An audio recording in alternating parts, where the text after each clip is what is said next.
Hi, and welcome to another episode of Celebrating Small Family Businesses. Today, we are celebrating Jessica, Rosario-Fortis, and Alex Fortis, and they have together exclusive cleaning services. And here in Florida as well. You guys are over in the center of the state in Castleberry, right? Yeah, yeah. Correct. Thank you so much for Welcome. having us, John. Welcome. Glad to have you. So, how did you guys? I recall that you are both from New York. Is that right? We are. What brought you to Florida, and how did exclusive cleaning services get started? What brought me to Florida was in '04, just looking for a change. I was tired of shoveling snow out there and just looking for a state where I could move to and just worry about the sun and getting a suntan. And Exclusive was started in 2018 after working in the construction. I come from a food service background, and when I moved here to Florida, I noticed how the construction was just it was where to be. Just a lot of construction going on, and got into the ready mix concrete business. And after about 8 years working 70 plus hours a week, decided that it was time for a change and try to convince Jessica, of course, that it was time for me to make a change. And it was easy because we relied on the income, and it was a big step having the security there of working for a company and knowing that the income is pretty much guaranteed as long as you put in and you're trading in hours for money, right? So then in 2018 we decided to start exclusive, and it's been a fun ride for sure. hmm Wonderful. And Yeah, Jessica, I what's absolutely your agree. background? Similar. So actually, Alex and I met here in Florida. So Oh, I moved to New York. I moved from New York in 2015, and Alex and I met in 2016. And so, like he said, Exclusive started in 2018. But I came from the banking industry. So I spent almost 25 years in the banking industry. And I worked my way up from teller to customer service to branch manager. In my last role, I was a regional director where I was able to oversee a territory of multiple branch locations and whatnot. And so when Alex came home one day and was like, I want to start a business, I knew nothing about the janitorial business, but I knew all about how to start a business. And so that's kind of like how that started. was the banking your banking career able to kind of bridge that gap and give you guys that stability that you needed to make that transition? Oh, absolutely. But the thing with the banking career, it was what do they call it? The golden handcuffs. And so, you're climbing the corporate ladder, you're very committed into the corporate space, and every family was important. They were family friendly except when it was my turn, right? And so we had to make some decisions on, what made the most sense at the time. Alex had already quit his job and he was working in the business full time. And so I had Alex cheering me on for almost a year to quit. And so I finally quit in December of 2019. I see. Okay. Yeah, Ooh. that's a lot of change in a few years. Oh But you yeah. you hmm you took turns, like you weren't like sleepless nights where neither one of us is getting an income. Some people do that, hmm and wow, I don't know how they get the courage to do it, Yeah. Yeah. but Yeah, it no, sounds like Alex you guys definitely quit did it smart. first. Yeah. And what attracted you to the janitorial world? For me, it was well, I have family here in Florida. I have my aunt who's in the janitorial business as well, but she's just her setup is a little different than what we are. They're a franchisee, Mhm. and we were going to go that route. Met with a few different franchises in a local area, and for me, it was just I felt like each different one that we visited, they had the same idea behind it. And it was like, yeah, I'll get you the accounts and the business, but you're going to give us 15 to 20% of every account that we give you for administrative costs. They worded as, and I told Jessica after meeting with them, I said, I think we can go ahead and start this on our own. And I know it's not going to be easy, but um, I think we can go into this. It was a low entry point, and that was important for us too at the time. And we just continued going through it. And when we first started, we landed our first account in June or May of 2018. We started the Mhm. business in March. In May, we landed our first customer. It was a 3-night-a-week account. And I was working it at night after doing my regular work.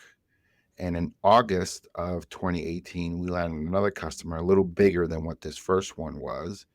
And at that point, I had to make the decision to either give this business 100% of my time or stay with the company which I was working. And that right there was a life-changing decision for sure. Yeah. Okay. So you did start it as kind of as a side hustle. Yes. Mhm. I see. Okay. Well, that's cool Yeah. because then that way you can get your feet wet and then make those, at least those initial mistakes. Mhm. Yes. Mhm. So it's just fun to. Mhm. How did you negotiate your first joining together on this business? Because everybody's got their little lane. So what's your lane? Mhm. Well, that's so funny that you asked that because I think when we first started the business, we were, trying to figure out what this was going to look like. And I remember the main goal was for Alex to quit that crazy job with so many hours, right? It was a great company, but he was just putting in so many hours at work. And so I never really expected to be part of it. And I remember when we went to file our LLC, he was like, if you're not on it, I don't want it. And I was like, "Oh man, the pressure." And so there I did, I said, I was like, "All right, if you say so, that's no problem." And so we both went into the business.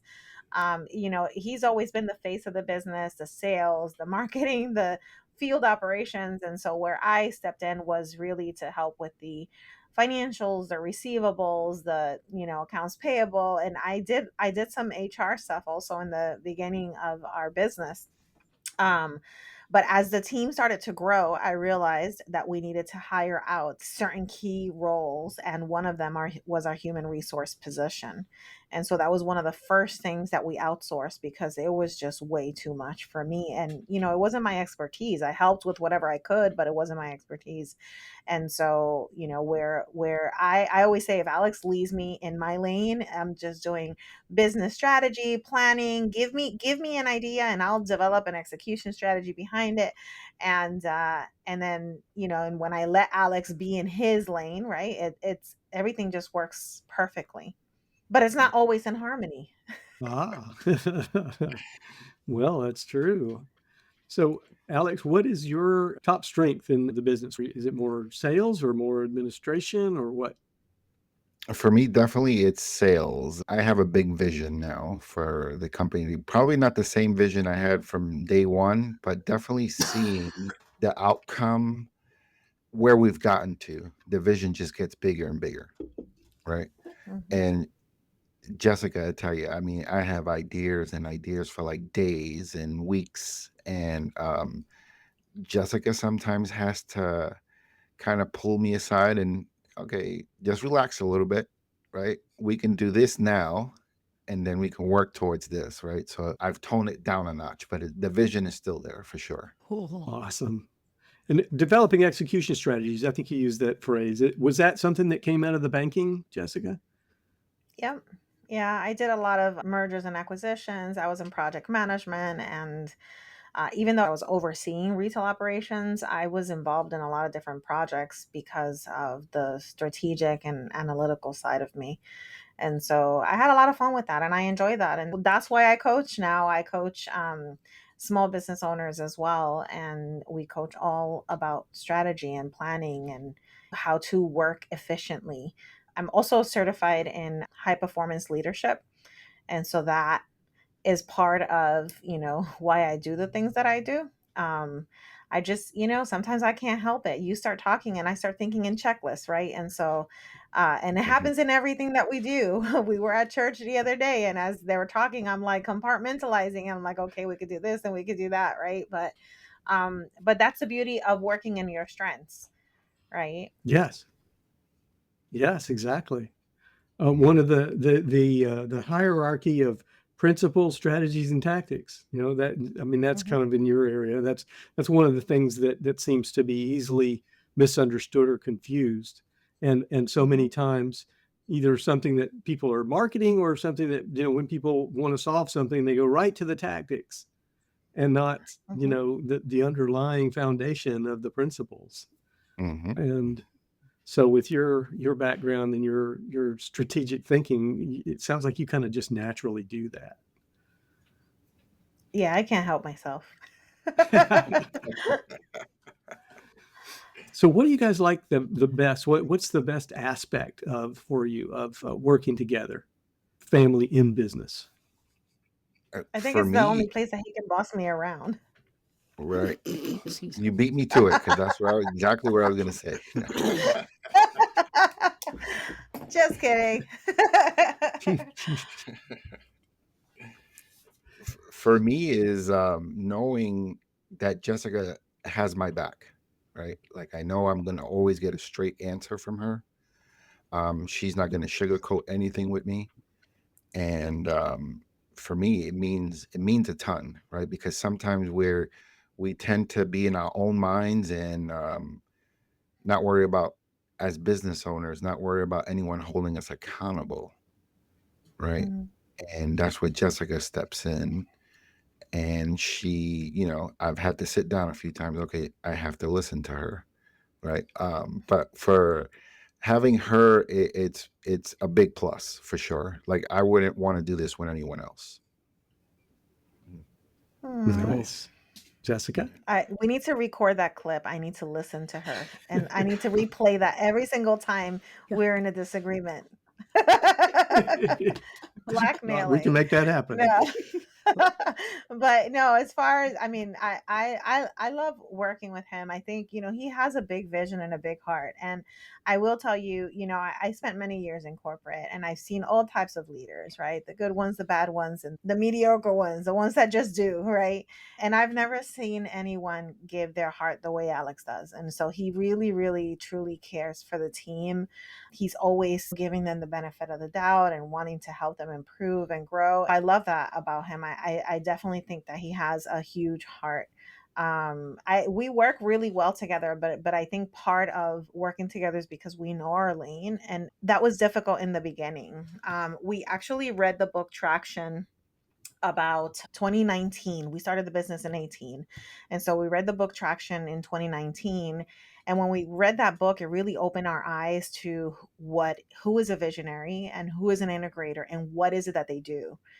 And so when that opened our eyes, we realized that we had certain traits. So we took the assessment that they offer for free. It's a rocket fuel assessment. And when we did that, I was a very high integrator. And so Alex was both. He was a integrator and visionary. And I wasn't having that. I was like, no, that, what happens is when someone is a visionary and an integrator, they have the big visions, but they do all the things too. And so they'll delegate something, but if you don't do it quick enough, they do it already. And so he had a really hard time delegating certain things. And when we started to learn the difference between the two, I don't know if you remember the Clubhouse days, when Clubhouse got really famous around the pandemic, which was like an audio podcast channel. Hmm. Gino Wickman he's the author of that book, Traction. And Gino Wickman was being interviewed, and I had the opportunity to ask him a question live. And so I asked him, I said, what do you do when you work with your spouse and your spouse is both an integrator and visionary? And I am just an integrator. I have no vision. And he said, well, he could only act as an integrator if you're not there. If you're integrating, he has to allow you to integrate. So he Wow. needs to stay in his lane and you need to stay in your lane. And so from that point forward, we started to really catch on to some of those things. And he still goes through that now, right? Yesterday somebody sent an email and I saw the email too, but I text him right away. I was like, I'll handle that as soon as I'm done with my call. And he was like, you sure? I was about to do it. No, you're not. Just I will take care of it. Because he can focus on other things that he's really good at. I'm not good at the sales, and so that's where he's good. And so, if I can alleviate a little bit of his workload, even though I know that he can do it, it's a win-win for both of us. We're working as a team. Very nice. Yeah. Cool. So for our listeners, the book Traction by Gino Wickman is a part of the Entrepreneur Operating System, or EOS, that's very Mm-hmm. popular in the business world for entrepreneurs. I can't speak to it, like I'm not trained in that system, but I know it's very popular and very effective for certain size businesses, or for people that can implement it all. I don't know that it's. I got the impression that it's not like for the startup phase. It's more for a kind of a running business, but I could be wrong about that. Yeah, it's a little bit of both. I think there's some fundamentals that you can incorporate in a startup, but it's definitely in an organization that's growing and really gives you the ability to see your business as a business and not as a side hustle. And I think that's one of the things that it did for us. It really showed us how to take the business from Alex being self-employed to building an actual small business. And so that's where we are now. Nice, nice. And that was just about. You said you read that in 2019. That was just about the time, Alex, you were quitting your job and going full time, right? Oh yeah. Yep. Oh yeah. Yeah. And of Oh course, boy. going into business, I didn't know what to expect, right? So I started researching. I started listening to audiobooks quite a bit. And then I would tell Jessica, hey, I just listened to this. You should look into. I ended up getting a book. One of the first books that I purchased was Profit First, Mike McAllowitz, right? Tells you about, Hmm. profit inside the business, because this was all new to me, right? I didn't know where to go. And that's how we came across EOS with Traction. Yeah. Hmm. Okay, yeah, that's another favorite author of mine. For business owners, I think that series that is it Mikhailovich? Is that how you say it? Yeah. Uh, Mike McAllowitz. McAllowitz. Yeah. Hmm. McKelowitz. Okay, I haven't been saying it right. Yeah, that series of books is powerful stuff, and it really, he's got like this ascension model almost from, start to really running. And what's the last one in the series? Clockwork. Yep. Clockwork. And then I think Clockwork. Gino Wickman wrote the introduction for Clockwork, if I'm not mistaken. Mm, mm, I'm not sure. Anyway, Hmm. they're in kind of in the same area, and they know each other and support each other, I think. right. Very cool. So Yeah. I'm happy we were talking about this as a resource for other small business owners. Mm. So what's a challenge that you've overcome together in the business, working, from the family side of it? You've talked about staying in your own lanes and figuring that out, but is there another challenge that others could learn from? There's always challenges. I think I always say business is like riding a roller coaster, right? You're going uphill, you're getting excited, and all of a sudden the roller coaster drops, and what to expect, right? So there's always challenges, and we've spoken about this quite a bit. You'll have certain challenges where you might get a failure from, right? Because Hmm. we can't adapt to the situation right away. But I always tell Jessica, in order to be successful, you got to have failures. It's just Mhm. they just tie in together, right? Listening to a couple of peers of mine, they and I was the same way. I mean, when we first started, like everything had to be perfect in my mind before we started. But there's no such thing as perfection, right? You have to just take that first step and just go with the flow. I'm a big Hmm. I like to say you learn as you grow, right? That's a Hmm. big motto for me. As you're growing, as you're going, you're just learning. What we did today, it might not work down the line, right? And we've Hmm. gotten to a point in business where you almost plateau, right? Like you won't grow anymore because you can't continue doing what you did to scale the business, right? Because what you did to get you to that point won't allow you to get to the next point. And just being trying to learn every day. For me, being coached too. I have a coach, and Smart. I've had sales coaches, and having mentors, right? That Hmm. you can reach out to and say, hey, I'm in this situation. I've known that you've been in this situation. Can you help me out here? Right. So that for sure is a big one for me, and I'm always trying to learn. So yeah. Yeah, I agree. I Cool. would say for us too, it's it's how to continue to prepare their business to scale. And so we currently have 31 employees on our team. We have our office here in Castleberry. We just recently moved our office. We were in Winter Park originally, and so we moved our office in February. That came with its own set of challenges. But you know, every time somebody tells me, "Well, I don't know how to do that. I've never done that before." I always joke around and say, "Well, neither have I, but we're about to figure it out."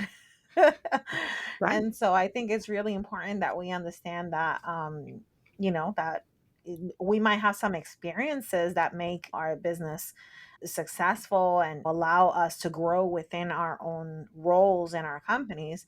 But at the end of the day, I know I've never grown a janitorial company, and Alex has never gotten to a point at this level where we are now in our own company. I mean, we just came out of a meeting a moment ago with our HR person, and we were talking about, okay, well, who do we report to, right? Who do Alex and I report to? We basically report to each other.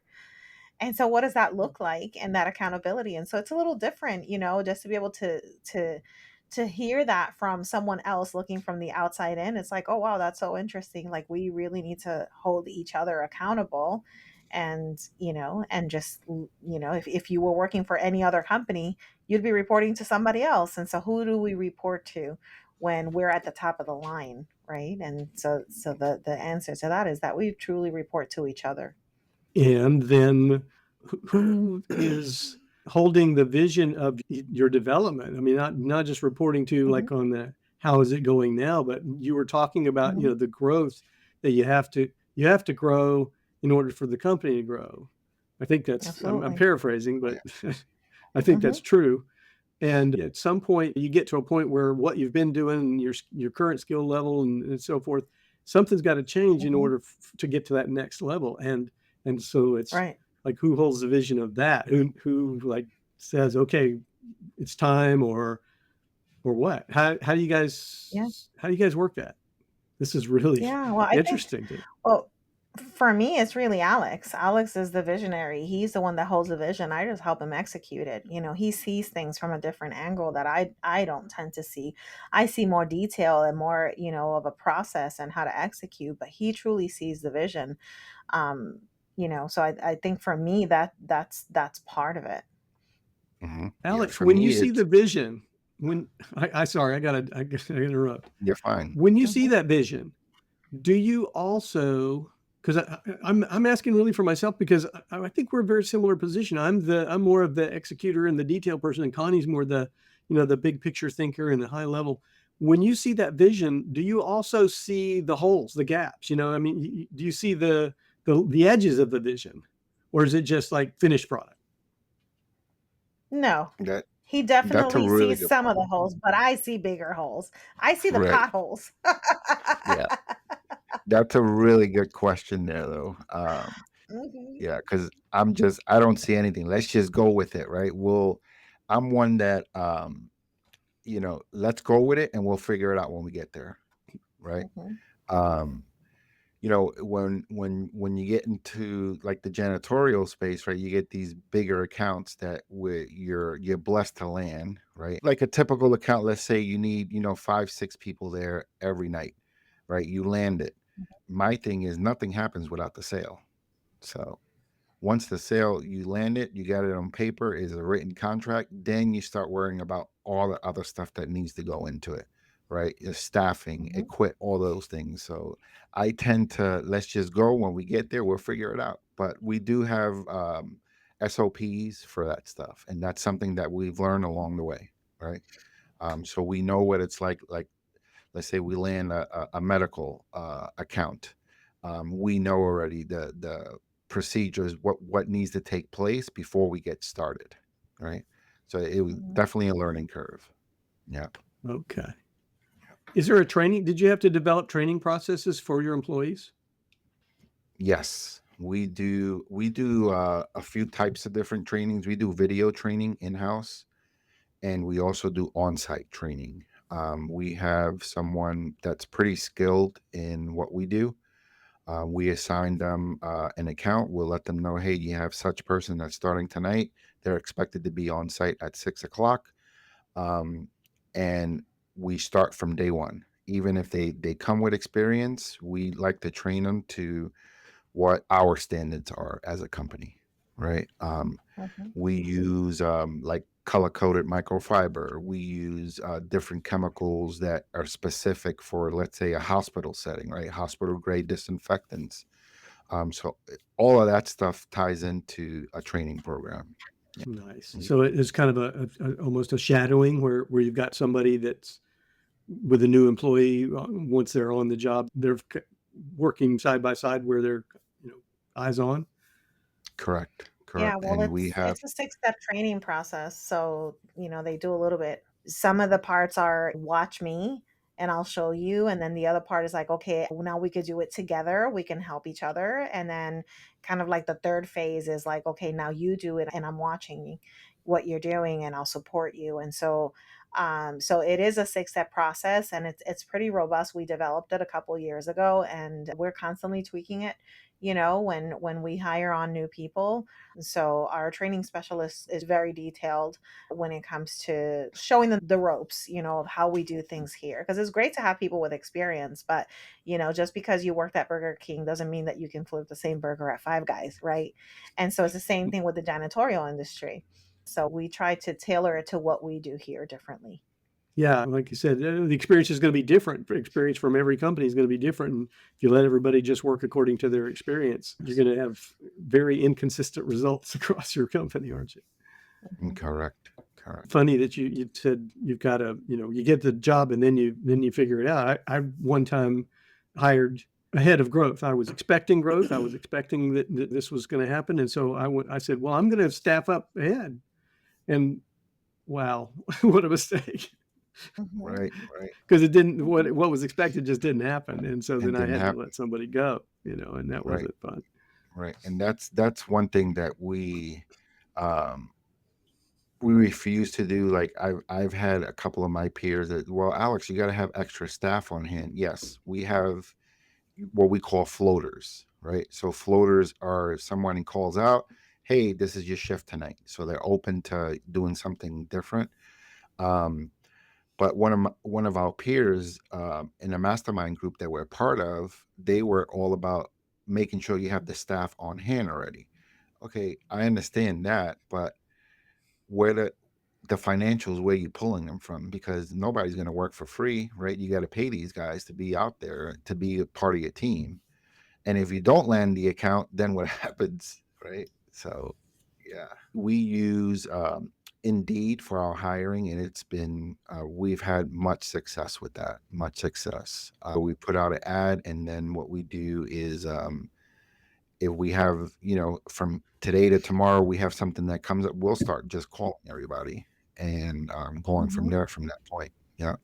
So yeah. So I'm glad you brought that up. Is there some form of kind of continuous process of interviewing and identifying potential, or is that not practical? Usually when we get an application, the way we've done it is we'll set up a phone interview, and the phone interview lets us know if they're going to be a right fit for us or not. It's just once we get past that, then we'll set up where we'll meet face to face. If we get past that phone interview, we'll meet Hmm. a half an hour usually, just to see if we can go through the next stage or not.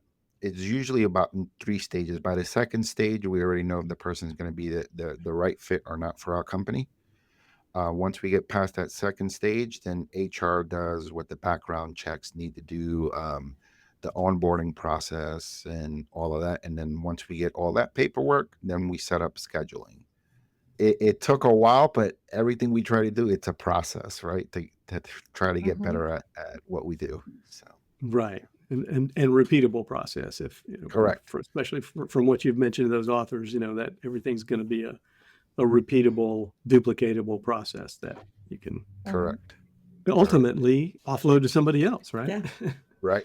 Because that's your next Mhm. step of growth. Exactly. That's right. Right. What did you learn about each other that you didn't know before you started this? What a great question. Jessica, you take it. You take it, Of Jessica. course. Yeah, I love the way you did that. Good job.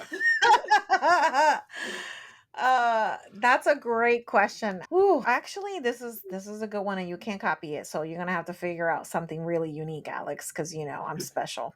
But one of the things I learned from Alex was like I was trying to really understand him. Obviously, we had been together for a couple years at that point, and trying to figure out what that would look like building a business.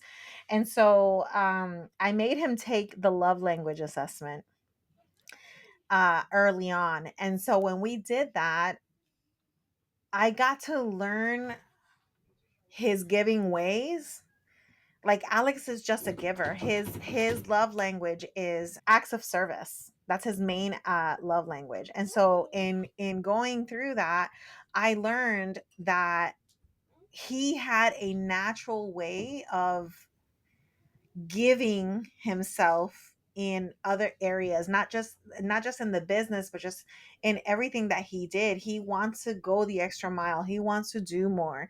And so that was one of the things that I needed to get to learn, because you have to be real cautious for that when you're a giver, right? When you have a Mhm. big heart, people can take advantage of that, especially when you're in leadership, when you have a business, right? And so I was always like trying to protect our growth, and protect our company, and protect our relationship. And Alex always saw the good side of everyone, and it was just a little different. And so I think for me it was truly seeing his love language in action in the workplace, because obviously I've never worked with him before. And so I think that was pretty unique, that was different for me. Wonderful. Now I know. No. See, this is sometimes you don't know these little things. Yeah, and you Right. talk about, Right, so right. I can see there would be a balancing act there between, Hmm. protecting that, but also not stifling it, right? Yeah. Because that is an Yeah, yeah. expression of self, and Mhm. identity, and Hmm. so it's got to be expressed and allowed. So Alex, baby, Hmm. Hmm. your turn. I'm not gonna get past this one, huh? No, I'm kidding. No, sorry. Nope, not with Connie. Thanks, Yeah. Connie. Appreciate you. You're welcome, darling. No, what I've learned is that Jessica, she's no holds barred. Like what she says, she means it, right? And I need that, right? Because I tend to be, a little softer on people, and Jessica, opens up my eyes sometimes. Like, hey, no, this person is being abusive right now, and Hmm. we need to put a stop to it, right? Um, so she's definitely opened my eyes with that. Uh, and at home, it's like that, but not as much as here, right? So I see it here, and it goes back to knowing that Jessica Hmm. has my back no matter what, right? So Hmm. she's like the overseer. She's seeing what's going on, and she knows right from wrong. And if I'm doing something or being too soft, she's gonna hold me accountable for it. So Hmm. yeah, being able to be with her where we're at now has definitely grown our relationship a lot stronger, right? Knowing that For we have sure. each other's back, right? Oh, Hmm. cool. And when we go home, home is home. We forget about this, right? Hmm. And I've learned that work is work, and yeah, we're there and we're going through things and we're gonna get through them together. But home is home life. So Great. it's Hmm. definitely taught me. Yeah. Fabulous. Good answer, right, Connie? Yes, strong, Fabulous job. strong answer. Great job. Good job. We'll snip that one out too for you. Oh, the greatest hits. That's right. Yeah. So, is there anything that you know now that you wish you'd known at the beginning? Mm, That the stuff was hard. right. Building a business is hard. Mm-hmm. Hmm. Building a business with your spouse is harder. And Hmm. so this stuff is hard, but business is not made for the weak. This is made for strong people, and I think it's definitely grown us in ways that we would have never thought of had we still been in our corporate spaces. Mhm. Good answer. It's Yeah. definitely not as easy as what I expected. Definitely, you have a lot of challenges, a lot of obstacles um, that you have to overcome. Right, being a Hmm. business owner, right? Especially when you're the business owner, you have a team. The whole team is looking at you. Like, what are you doing? How are you responding to this? And you need to respond the right way, right? It's definitely Hmm. been a learning curve for us. So Yeah. Especially Nice. coming out of corporate where you weren't in charge. And right, now you are. And now you have to step up to the Exactly. plate, so to speak, and Exactly. be a leader where you didn't have to be before. Right. correct. That is different. Yeah. Mm. Cool. So, last question: what's next? Yeah. I guess Mm. let's go. Might go to Alex because of the vision. Like, where are you heading? World domination. What are we doing here? Hmm. Franchising. Alex for president. I'm kidding. There you go. What's next? The vision is God willing, right? I'm one now that I come to God with everything that I have, and He's going to determine what the future holds for us. So that for me right now is the utmost important thing in order to scale where we want to scale to. I have to have that relationship with Him because without that, I'm absolutely nothing. We're nothing. But the vision is to continue growth, continue to be able to provide for others. That's Hmm. really big for me, and that hits heavy on my heart, especially with what this world is going through these days. Hmm. Being able to provide an income for others means a whole lot to me. So I want to continue that and continue growing others, mentoring others. That's big for me. Like, how to get to the next stage in your business with the people you have already in your Hmm. business, right? Being able to Hmm. to shape others, to be mentors. It is like you're sharing your knowledge with others to hopefully they share with others as well, right? And just continue as that. Right. So that's my Yeah. vision. Wow, that's nice. Big difference from the Mhm. the corporate mindset of, replacing people, right? Developing people versus replacing them as a first Yes. response, first choice. Yes. Absolutely. Nice. So, Strong. Mm, yeah. Well, I know you guys, I want to make sure that people can find you. So exclusivecleaningservices.com is your Hmm. website. And then Jess, you've also got a website for your coaching. And I think it's Yep. jessrosario.com. I'm going to make sure all this is in the show in the notes. So show if I notes, yeah. mispronounce it or Yeah. say it in the notes, check the notes. It'll be written down. But you guys have Hmm. also got your own podcast. So tell us a little bit about that.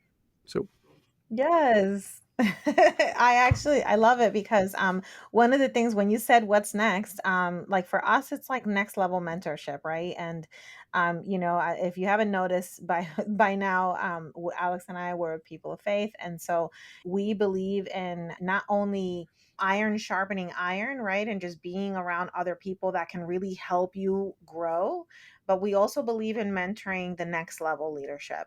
And so that's kind of like where we are. And so with Married to the Hustle, we have the opportunity to talk all about faith, love, and business, what it is to build a business, not just with your spouse, but with a family member. And what does that look like? How does it impact your family lines? And so we absolutely love what we get to do.